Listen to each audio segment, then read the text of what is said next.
to the Exploress. Time traveling through history, one era at a time. I'm Kate Armstrong. This is a continuation of our last episode, so if you haven't listened to the rest of the Augusta series thus far, you're going to want to hit pause and go and do that. So, last time, we left Agrippina the Elder riding high, showing up Roman soldiers on the field of battle. But not everyone loves her and her husband's growing fame. Aggie and her family are about to face some serious hurdles, and there are going to be some life-changing decisions to be made. Grab a curse tablet and get ready to start some whisper campaigns. Let's go traveling.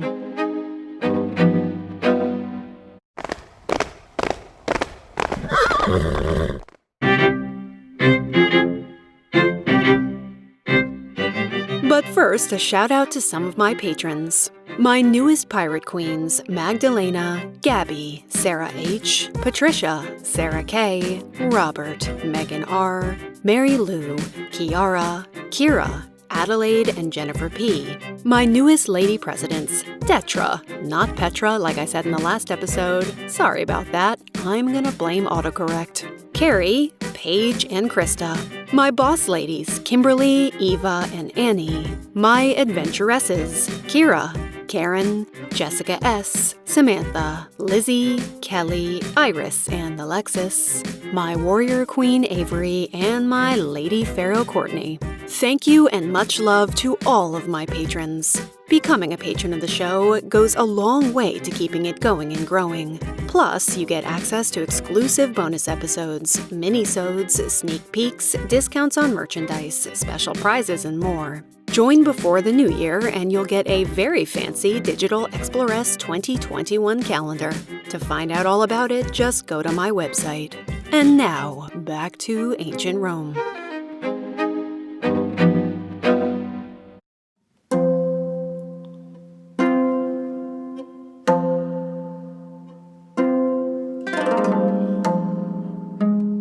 Back in Rome, Tiberius is getting more anxious about Germanicus's power by the day.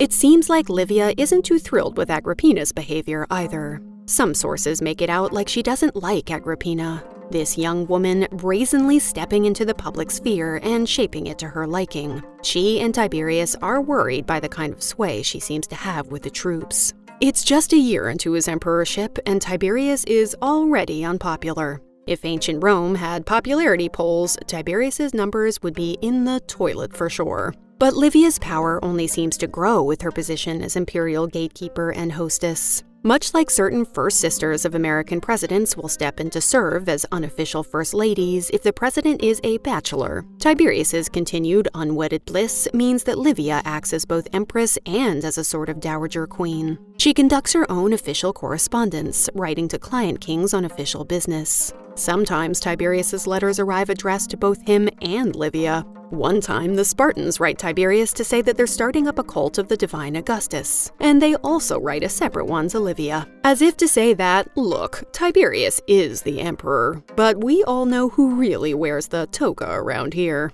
More than that, Livia has become an important patron to Rome's most powerful senators. She does her own version of the morning salutatio, when Roman men go over to each other's houses for meetings, striking deals and asking for favors. Let me stress, this is not usually a female-run activity. Livia may not be able to go to the Senate, but that doesn't mean the Senate can't come to her. Dr. Rad has an interesting point to make about Agrippina the Younger, but I think it's worth sharing here as we chat about one of the women who paved the way for her. I think her clients are incredibly important, and it's something that could be very easily overlooked in a way, because I don't think, even someone who studied Rome as long as you and I have, you still don't automatically think of women as having clients, because they are still disadvantaged in this society in terms of the rights that they have. But they do, these important women like Agrippina and other wealthy elite women, they absolutely have their own clients. And that takes on a whole new dimension when you're part of the imperial family. They come in droves because there isn't any better patron to score than rich and influential Livia. She gives them money for their daughters' dowries and sometimes even adopts their sons, lending them her lofty status. Ovid, who Augustus had exiled for writing some satire a little too sassily for his liking, writes home to his wife to go see Livia and beg his case. If she's busy with something more important, put off your attempt and be careful not to spoil my hopes. But he also adds that Livia is no wicked Procne, or Medea, or savage Clytemnestra, or Scylla, or Circe, or Medusa with snakes knotted in her hair. If you met some of these mythical lady monsters in my bonus episode on Greek mythology, then you'll know this is a not that subtle dig at Livia, especially at what is seen as perhaps a monstrous kind of womanly power. I think we need to appreciate that women had managed to accrue a certain level of soft power in the late Republic particularly, and the early Empire already. You look at your Clodias, your Fulvias, your Livias, people had managed to accrue a certain amount of soft power. So whilst it's obviously a bit of a tightrope walk in terms of how women manage that position, I kind of think you need to understand that it is possible to have a relative amount of power in a system where you are actively disadvantaged officially. Tacitus seems to think there's something monstrous about how she uses that power to help her favorite ladies. When her friend Plautia Urgulania finds herself called to a court she owes money to, she refuses the summons and takes refuge with Livia, creating a scandal that only ends when Livia steps in and pays the debt. Is this a female power move or an abuse of her position? The ancient sources say the latter, but I think it shows that Livia isn't afraid to use her unique position to help women in a system that doesn't give them much of a voice to speak with. That said, she doesn't speak for them all. And of course, not everyone loves this turn of events. A woman pulling the strings? No thank you. She had become puffed to an enormous extent, wrote Cassius Dio, surpassing all women before her. Cassius isn't the only one feeling salty. Tiberius, too, is growing weary of his overbearing mom. He vetoes a push to rename the month of October as Livius. Yes, honey. But he does allow her birthday to be celebrated as an official Roman holiday. He knows how important a role she plays in keeping the myth of Augustus alive, legitimizing his place within it. It's around this time that statues of her start becoming softer, younger, almost goddess-like, and she starts to appear on Roman coins. An emperor has to be careful about having too many statues of himself looking godlike, but the women of his family are a different story. By taking likenesses of the goddesses of fertility, the harvest, and motherhood, and carving them with Livia's face, she becomes more an idea than a threatening reality. But she also becomes more than just the emperor's mother. They blow up her image and make it larger than life. Idealized and eternal, she becomes as much a symbol as an actual person, a mother not just to Tiberius, but to us all. Agrippina's likeness is also finding its way into sculpture. The more children she has, the more prevalent her image becomes, her representations looking less and less like Livia's own. They show a strong, striking woman with thick waves and curly locks, a symbol of youth, of the next generation. Move over, Livia. Here's the new mother of the empire. And ancient sources suggest that Livia doesn't like it. Not one little bit. But also, the ever more paranoid Tiberius has had it up to here with Germanicus. What are we going to do about his growing fame? Well, first, he has to suck up his feelings and celebrate it. So he calls Germanicus back in 17 CE in order to throw him a big old triumph. These military parades/raucous street parties aren't thrown for just anyone. They're a big deal, meant as a celebration of one's military greatness. Another great thing, by custom, the great general's sons get to ride in his triumphal chariot alongside him. But in a new move that suggests some interesting things about a woman's changing place in the empire, his daughters Agrippina the Younger and Drusilla get to ride with him too. Then Tiberius slaps Germanicus on the back and says, "Great job, Germ. I think it's time we gave you a promotion." He sends him out into the east with a Senate-approved supreme authority. This sounds good, but really it's a kind of demotion. It gets Germanicus out of the field and out of the heart of the action, and into what's essentially a diplomatic role, where Germanicus and Agrippina the Elder are meant to meet with governors, kiss babies, and generate goodwill. In some ways, you could say that Germanicus just got benched beside the water cooler. But then again, remember what happened the last time we sent a popular Roman into the East with this kind of authority? Oh right, Mark Antony and Cleopatra totally blew everything up.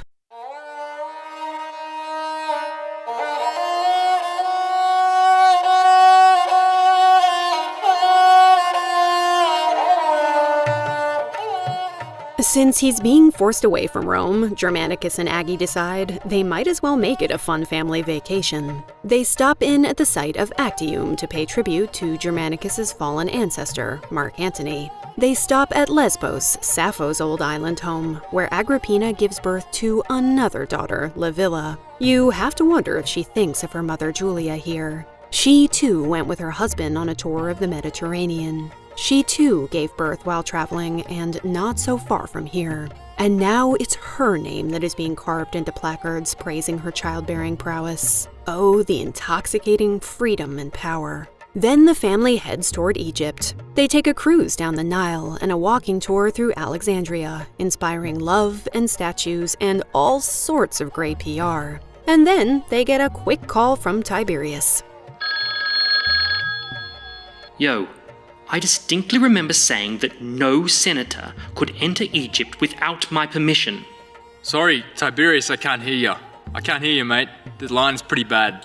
Egypt is Rome's crown jewel, providing much of its grain supply. And since Cleopatra died, it's basically belonged to the Emperor Augustus. If any one general were to take it, they could take everything. That's why there's an order in place that says that no general can go in without the emperor's permission. There's nothing to say that Germanicus and Agrippina do this to piss Tiberius and Livia off, but they must know it's going to. But this trip isn't all lotus flowers and pyramids because some serious trouble is brewing. In Syria specifically, one of the areas Germanicus is supposed to be running. The governor there, who Tiberius just so happened to appoint at the beginning of Germanicus's journey, is a guy named Calpurnius Piso. His wife, Munatia Plancina, is a good friend of Livia's. Coincidence? Many think not. The official line is that the emperor sends them to help Germanicus out and support him in the region, but the whispers say their real task is to watch the pair and cause as much trouble as possible. Tacitus says that Plancina is sent specifically by Livia, whose feminine jealousy was sent on persecuting Agrippina. Yes, Tacitus, blame it on irrational emotion. If true, I think the ever-calculating Livia makes this move hoping to slow down Germanicus and Agrippina's rise to power and give her unpopular son some room to move. This whole episode is clouded with rumor and supposition, but one thing is clear. Piso, Germanicus, and their wives do not get on. When they get back to Syria after their Egypt trip, Piso refuses to follow any of Germanicus's instructions. Plancina steps into roles meant to be Agrippina's, openly berating her in front of the troops. Tensions are high, the atmosphere is sour, tempers are fraying. And then, all of a sudden, Germanicus gets sick. Really sick.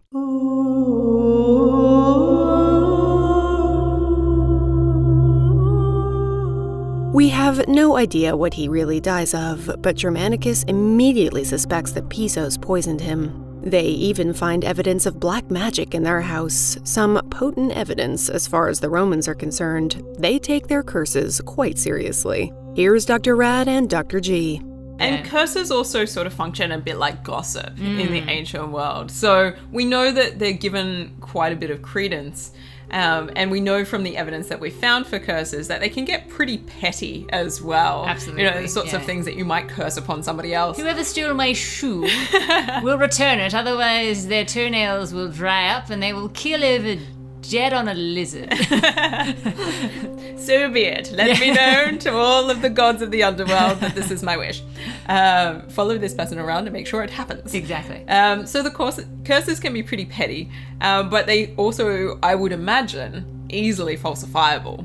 We can only imagine Agrippina's feelings as she clutches his hand, watching her husband and protector waste away, powerless to stop it. We can imagine her rage when he looks at her with fading eyes and says to, Forget her pride, submit to cruel fortune, and back in Rome to avoid provoking those stronger than herself by competing for their power. Privately, he begs her to beware of Tiberius and Livia. They're behind this. If you're not careful, they will come for you. At age 33, Germanicus dies, leaving his wife and 6 children behind him. As she burns his body, his words must ring in her ears. Don't act up, keep your head down, don't get angry. But Agrippina is angry. There are 2 roads before her now. One would have her a good and proper Roman matron like Octavia, quietly submitting to her fate. The other is paved in her own desires, her own ambitions, her own will to see vengeance done. She knows that Tiberius was behind her husband's murder, and she wants something done about it. She's used to being adored, and she's grown used to being powerful. And quiet submission has never been her style. In 19 CE, she packs up her kids and her husband's ashes and starts to make her way back to Rome. The journey takes about 3 weeks, and during it, the news travels fast. Germanicus is dead. The level of mourning for Rome's favorite hero is off the charts, and it only seems to be picking up steam. Plancina even puts on colorful clothes, say the whispers, as if in celebration. But who else would want Germanicus dead? The dowager empress, perhaps? Definitely the emperor. So by the time she steps off that boat in Brundisium, Agrippina is tired, grief-stricken, but also full of an undying fury. It burns in her like the hottest kind of flame. She doesn't bother hiding it from the crowd she's picked up along her journey. Agrippina the Elder shares many things with her grandpa Augustus, and one of them is a genius for optics. She wants Rome to rally behind her, and so she gives them a vision to rally behind.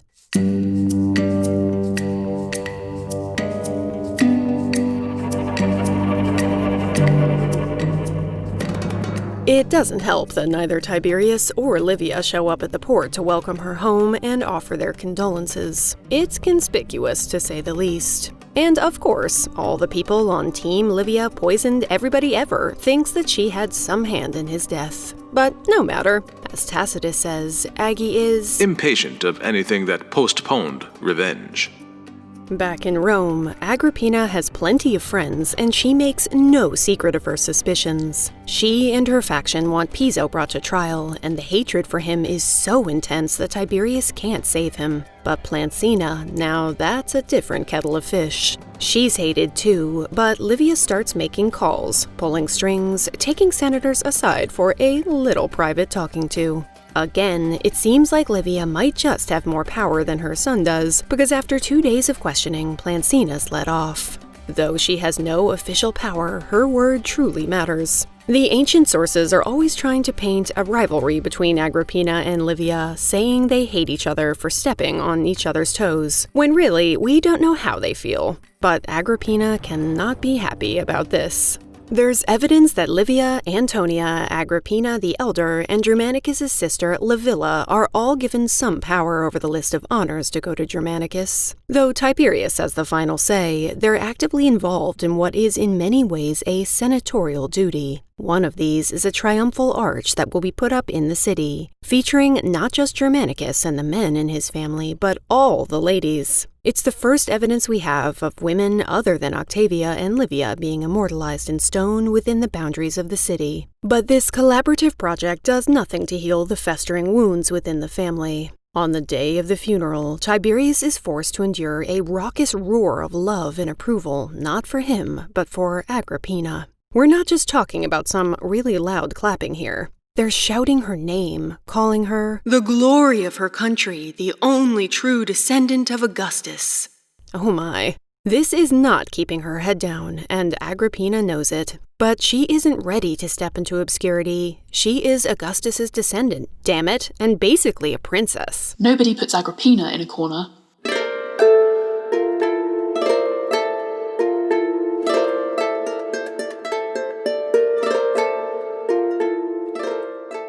The Julio-Claudians being the Julio-Claudians, they all act like they're still friends in public. But we all know that's not how it is behind the scenes.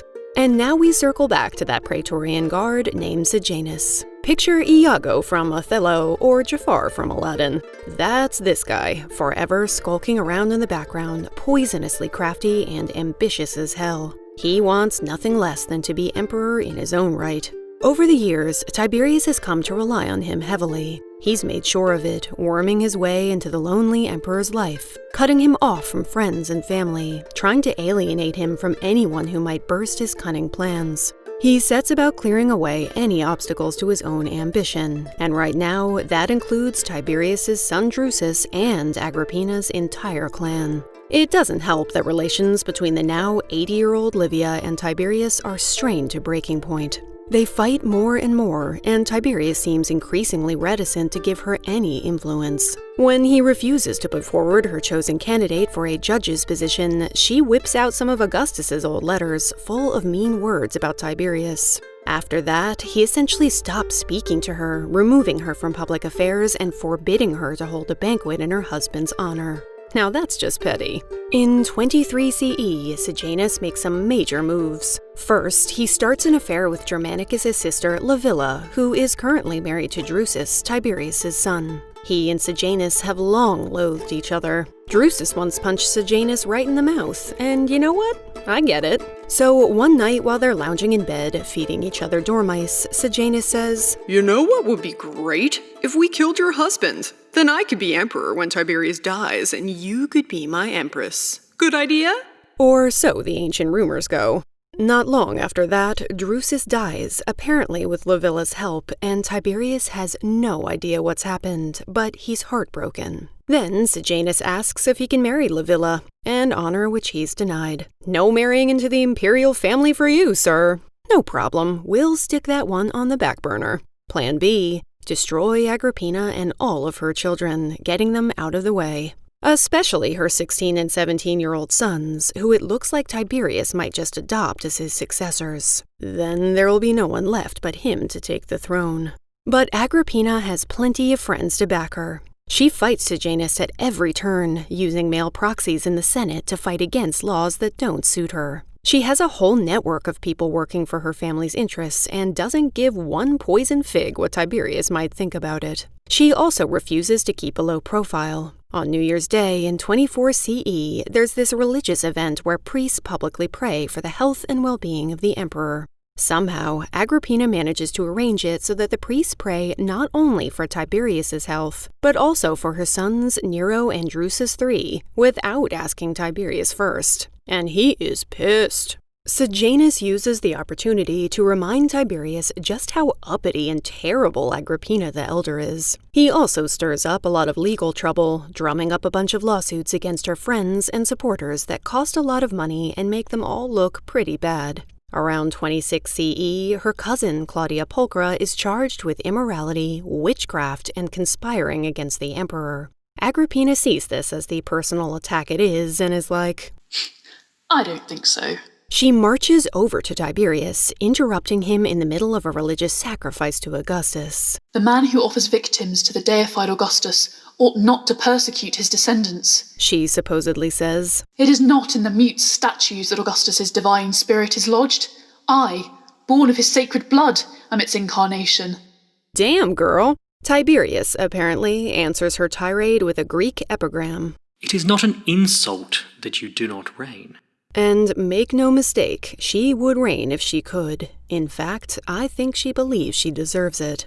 Her fiery speech makes no difference. Claudia is condemned, and Agrippina can do nothing about it. She's once again under constant surveillance, dogged by the shady Sejanus, with all the public love but so little of its power.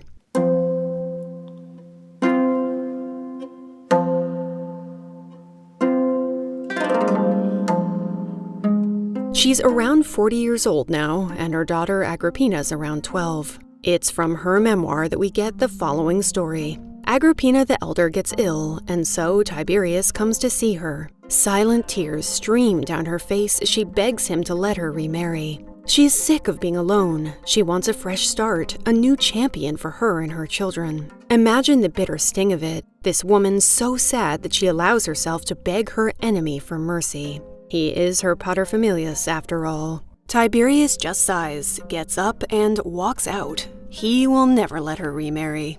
She will have to fight all her battles alone. And Agrippina the Younger will never forget it.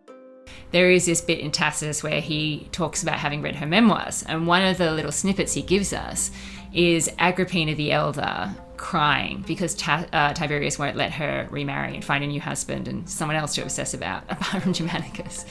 And the fact that Agrippina the Younger chose to record this, it just shows that she must have written something down about, this whole, really it's like a decade of family tension after, over a decade really, if you go all the way to the point where, all of them are dead, as in her mother and her two older brothers. It's such an insane thing that she basically spent, so much of her life with all of this going on around her, and yet we just have so little from her perspective.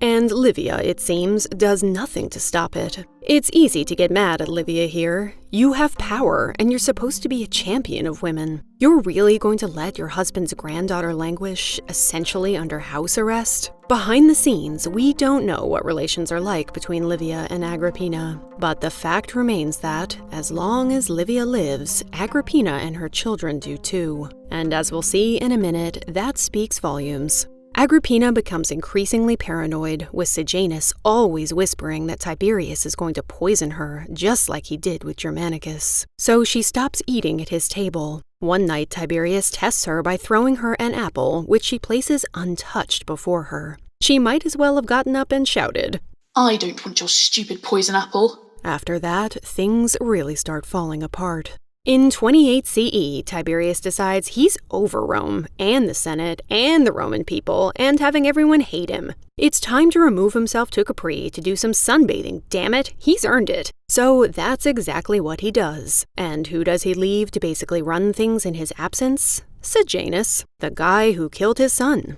though he still doesn't know it. That same year, Tiberius arranges for 13-year-old Agrippina the Younger to marry a guy named Gnaeus Domitius Ahenobarbus. He's 20 years older and most definitely not of her choosing. He's rich and certainly prestigious, but it also sounds like he's a real piece of work. Suetonius calls him hateful in every walk of life. Some choice anecdotes about him are that he kills an ex-slave because he's too sober, he rips out someone's eye in the middle of the forum, and he runs over a child in the street with his chariot, just for funsies. That's on top of a whole lot of cheating, lying, and generally being a terrible person. He might not be as bad as the catty Tacitus claims. That guy just loves recording wild pieces of gossip. We don't know what Agrippina the Younger is experiencing in the private confines of her first marriage, but we can imagine it's not all good. And we'll circle back to this later. Let's take a little break so I can introduce you to a podcast I think you're gonna like. Brooke, name 3 men from history off the top of your head. Washington, Adams, Jefferson. Okay, now name 3 women. Tubman, Anthony, Roosevelt. Eleanor. Okay. It took you longer to name the women. Okay. Harsh, but yes. One of the biggest reasons that this happens is that there's consistency in the K-12 curriculum on which men need to be taught, and there is no consistency on women. Okay, I don't feel so bad. I'm Kelsey Eckert. I'm a high school history teacher. And I'm Brooke Sullivan, a girl who missed out on a lot of important ladies in school. And together we're creating tools to get women's history in the K-12 classroom. Our podcast, Remedial Herstory, comes out every Monday. Kelsey teaches me a lesson that should be a staple in every curriculum. We're talking themes and important women, and Kelsey tells me the main reasons why these women are skipped over in school. Each week on our website, www.remedialherstory.com, I post an inquiry-based lesson plan for teachers based on our episode. And we've found every other lesson plan of worth that's out there and linked them for you. Check it out. You can find Remedial Herstory anywhere you get your podcasts.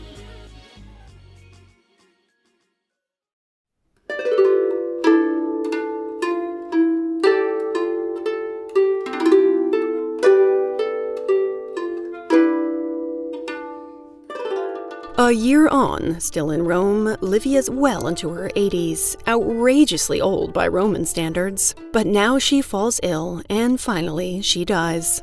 As wife of the emperor, and then as his mother, she helped shape the budding empire for some half a century. Was she a cold and calculating woman? A secret poisoner? A manipulative harpy? A loving wife and clever strategist? A good and loyal friend? Perhaps she was all of these things, because women are also complicated figures who make complex choices and contain many multitudes. There's no doubt that she stayed relevant, powerful, and influential for a very long time. And she helped make a world where Agrippina and her daughters had a chance to become powerful in their own right. R.I.P., you trailblazing lady. Some historians say that Tiberius is sad about his mother's passing. Others say he's like, "Oh, finally. Bye, Mom." Tiberius neither paid her any visits during her illness, nor did he himself lay out her body. Cassius Dio tells us. In fact, he made no arrangements at all in her honor, except for the public funeral and images, and some other matters of no importance. Yikes. But the Senate is all about honoring Livia. They want to deify her and make all the women of the empire enter into a full year of mourning for her. But Tiberius is having none of it. He doesn't even come to her funeral. Instead, Gaius is the one who gives her funeral oration, that kid otherwise known as Caligula.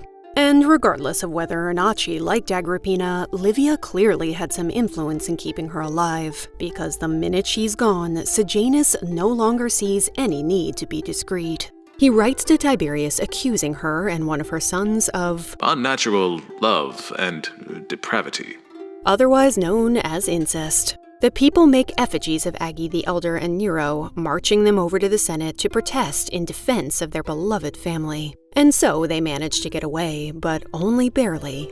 And then we have a missing chunk of the Annals by Tacitus, so who knows what happens in the 2 years they cover. When it picks back up again, Agrippina the Elder and Nero have both been exiled to islands, and Drusus, her other son, is in jail on who knows what charges. The younger kids move in with Antonia, who you'll remember is Germanicus' mother. She is pissed about this whole mess and writes to Tiberius all about Sejanus' many schemes to try and undermine him. He denounces Sejanus in the Senate, has him arrested and taken to prison and then put to death. His family members and many friends follow suit, including Livia, who's become his wife by now.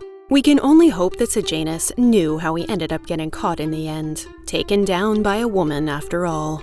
But it's too late for Agrippina and her sons. Drusus is reduced to eating the straw of his mattress stuffing, and eventually he starves to death. Nero is given a choice to stab himself with a sword or have someone else do it for him. Agrippina is beaten again and again on her island, once so badly that it's said she loses an eye.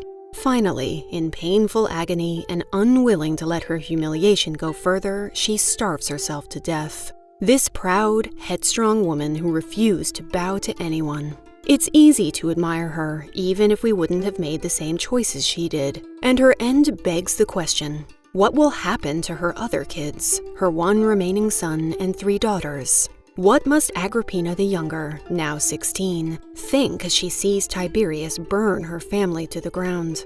Who will she be now without them? How will all this darkness shape the woman she becomes? Here's Dr. Rad and Dr. G. So Agrippina the Younger is only very young, very, very young indeed, when her father dies. And then she has to grow up amidst all this tension. But by the time she's getting to be a sort of young teenager, a tween, if you will, things have escalated to such a point that her mother and 2 elder brothers are falling afoul of the Emperor Tiberius.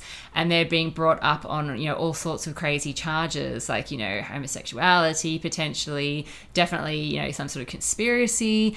I mean, that has to have been super dramatic for your mother and your 2 brothers to be sent off into exile and then for them to die years later, never coming back. The drama of all of that happening around her, and yet we have nothing about her reaction to it. But it has to have affected her. Absolutely. And I think we have to assume that seeing these kinds of events play out is both a warning and maybe also a bit of a training in what is possible and what is not possible. Absolutely. As a woman in this time period in history. This canny young woman will learn many lessons from her mother's mistakes. For one, that confronting men head-on isn't a wise path to power for a woman. And after a lifetime of being told she is the blood of the divine Augustus, she does want power. She feels it's owed her. Without it, men can hurt you. Even the men in your family, the ones who were supposed to protect you. A woman has to find a way to protect herself. But she wants more than protection. She wants to be the hand that wields authority, or at least the one behind the curtain. To get there, though, she will have to walk along a very thin razor's edge. She is ready to figure out what she needs to do to stay alive and take her place in the empire's ruling dynasty. Perhaps she looks to Livia's memory for tips on how to keep it.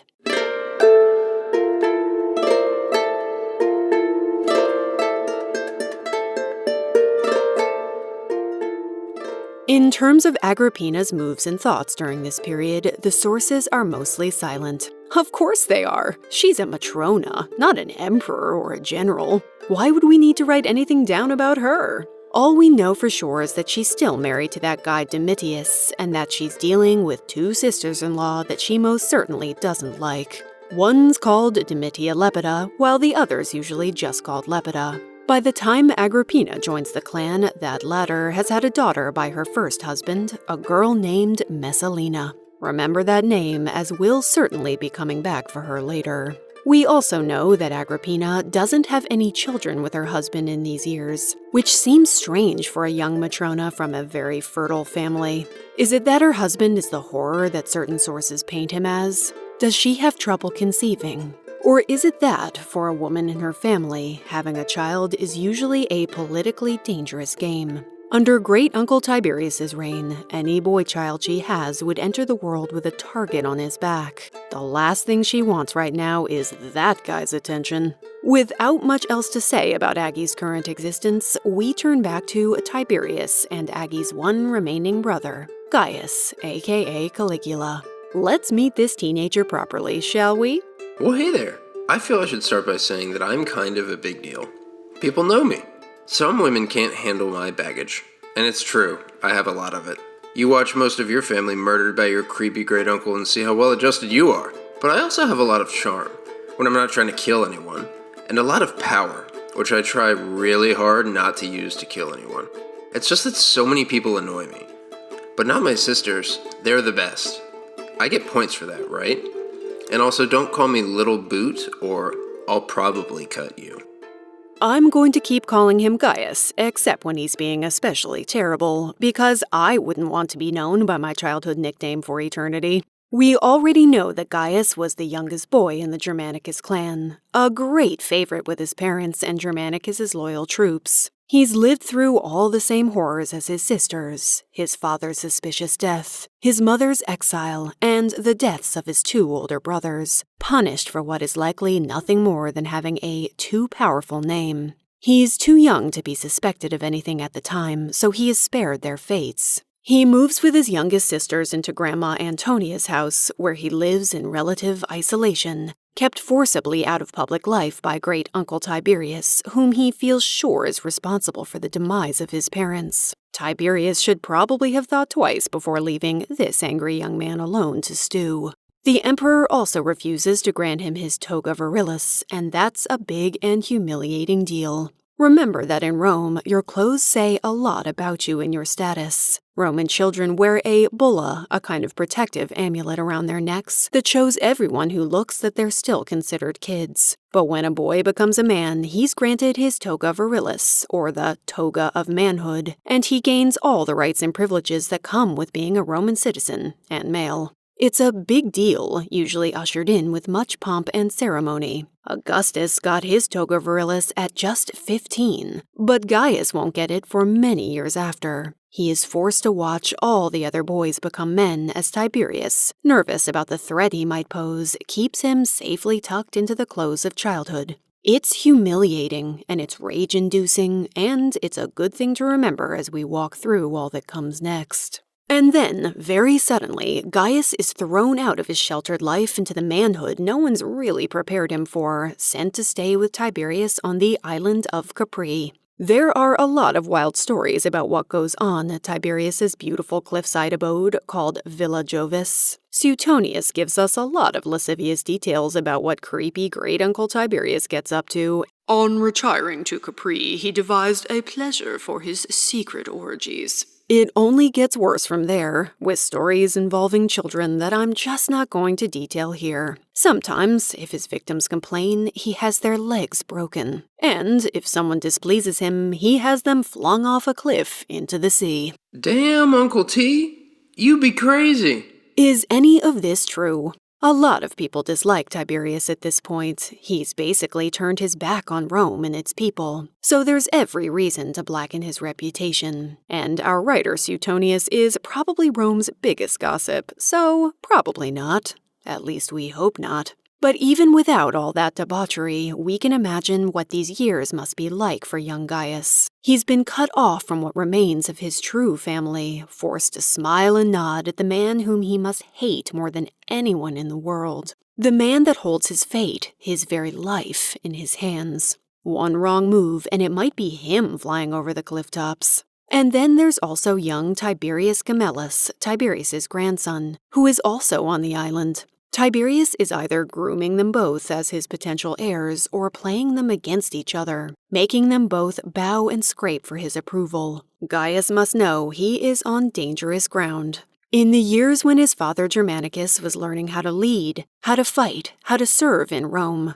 Gaius is trapped in a situation that is, at best, tense and occasionally very boring, and at worst, corrupt and abusive. He'll spend 8 very formative years here, and they likely have a lot to do with the man he becomes later on in our story. But let's get back to Agrippina. In 37 CE, back in Rome, Agrippina's husband gets embroiled in a nasty court case. A woman is accused of impiety and adultery, and Tiberius is called out as one of her many consorts. The list of people pulled into this very public drama is a who's who of the Roman aristocracy, and so the new head of the Praetorian Guard steps in personally to interrogate them. This is the same position Sejanus once held, remember, so it's got the potential to be powerful. Now it's held by a guy named Macro.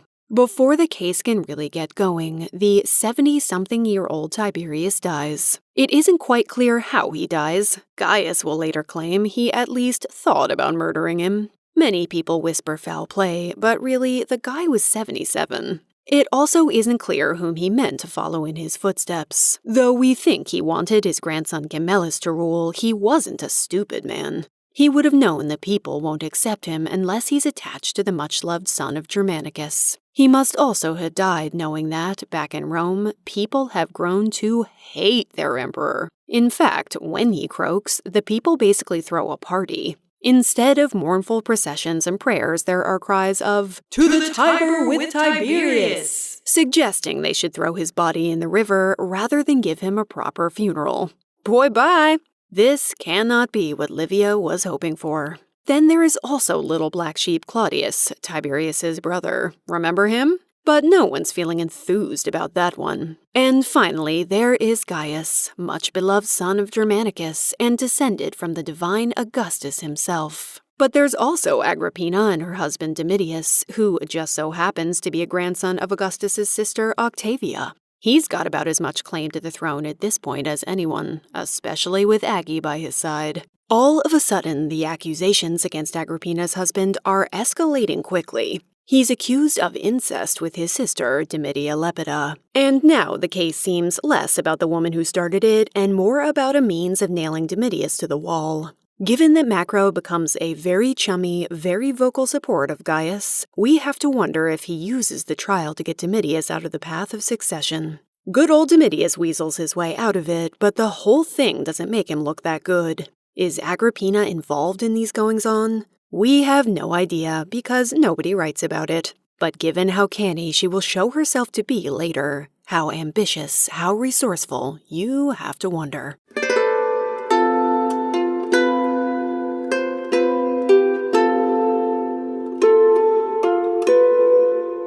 Finally, on March 16th, 37 CE, Gaius sails back into Rome triumphant to take his place as emperor. The city is generally elated by this 27-year-old beacon of youth and beauty, a tangible piece of the old Rome that everyone wants back. He becomes fast friends with Macro, so he has a personal guard to protect him, and the people welcome him back with open arms. Parades are thrown and wild parties are had. Agrippina, now 21, must be elated. Her beloved brother back in the city, and she and her sisters have just become proper royals once again. Sure, Gaius is completely inexperienced, with no idea how to run much of anything, but he is Germanicus' son and a direct link to Augustus, so everyone's willing to step back and let him find his way. But the Senate, for one, is going to need some convincing, so as soon as he arrives, he takes pains to build up both his readiness for rule and his family's greatness. He does this first by sailing off in harsh weather to the islands where his mom, Agrippina the Elder, and his brother Nero died in exile, collects their ashes, and brings them back to be interred in Augustus's mausoleum. It's all very reminiscent of his mom's long and public trek to bring Germanicus back to Rome, and everyone can see the parallel. Oh, how happy Aggie would be to see her children now.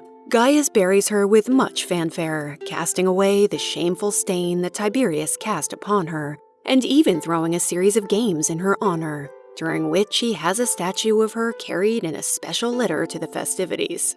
What a queen! These are all lovely gestures from a son to his mother, but it's also great optics for Gaius and the family. It proves he's a great son and reminds everyone that he's a direct descendant of Augustus on his mother's side. He doesn't want anyone to forget it. But it isn't just his fabulous mama who's rising on Gaius's imperial tide. He also heaps honors on his 3 sisters, elevating them in ways few women have ever been elevated before. Come on, girl. Climb up onto my lofty pedestal. Sorry, did that sound just a little bit sexual? We'll circle back to that later. He gives them the same honors as the Vestal Virgins. That means special, very visible seats at any gladiatorial games, and they're given a lictor for when they go out and about. That means they're some of the only women in Rome with their own personal bodyguards. And their bodies become sacrosanct. That means they cannot be touched. We've talked before about the unique and potent power that the Vestal Virgins have and the freedoms, and now Gaius' sisters have them too. But then Gaius takes it even further. He has their names added to the oath of allegiance every Roman citizen is supposed to swear to their emperor. He also has them added to the official lines that have to be said in the Senate in order to introduce a motion. So instead of concluding every motion with, "Fortune favor Gaius Augustus," now they have to include the words, "and his sisters." Agrippina, Livia, and Drusilla are now firmly embedded in the heart of Roman politics, at least in name. He also has their names and faces put on coins, which is huge, as we've talked about before, and it ties them even more into his emperorship and all that comes with it. All this family propaganda works a treat. The Senate is charmed, the people are elated. Agrippina and her sisters now have a kind of symbolic power that few women in Rome have had before. This same year, Gaius holds the official dedication of the Temple of the Divine Augustus. It happens to fall on his 28th birthday, so he turns Rome into one big celebration. Let's light it up! There are festivals and games at which Agrippina sits beside her glowing brother as they watch teams of chariots race by. It's easy to imagine her elation, her triumph, as she sits with her siblings, basking in the public's love and in each other. Against all odds, they've survived Tiberius's reign. They are young and beautiful and much beloved. From where she sits, the future's looking pretty bright. And Agrippina has a secret. She's pregnant, and now she doesn't have to worry about what will happen to her child. His place in Rome is assured, and so is hers. For now. But dark clouds will come for Agrippina once more. In fact, they aren't far off. Soon she will find herself cast into the deepest darkness. How will she find her way back to the light? We'll find out. Until next time.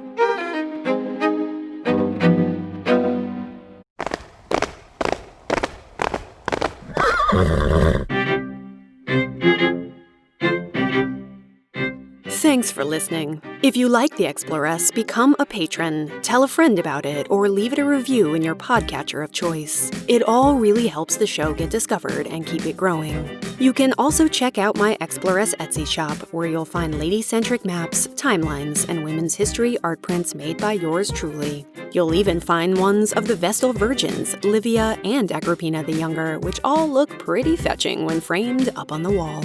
If you want to read more about Agrippina, I highly recommend Emma Southan's book about her, which you can find by going to bookshop.org and looking up my Exploress bookshelf. I've curated a list of great reads there just for you, and buying through bookshop.org means supporting the Exploress, as I get a little kickback, and independent bookstores, so really it's a win for all. For show notes, including a transcript, lots of images, and a list of my sources, check out the exploresspodcast.com. Much of the music you just enjoyed comes courtesy of Michael Levy, whose songs on recreated lyres from antiquity give us a beautiful glimpse into the ancient world. My social media game is definitely strongest on Instagram, so come find me there at the Exploress Podcast. You can also catch me on Facebook, also at the Exploress Podcast, or Twitter at the Exploress Pod. 1,000 thank yous to Mr. Exploress for my show art, theme song, and his help producing this episode, and the following voiceover legends for their vocal stylings. Catherine Elliott, our beguiling Agrippina. Andrew Dixon, the cranky Tiberius. Paul Gablonsky as Germanicus. Sean from Stories of Your and Yours as the catty Tacitus. Avery Downing as our Darus Suetonius. And John Armstrong as both Cassius Dio and Gaius, aka Caligula.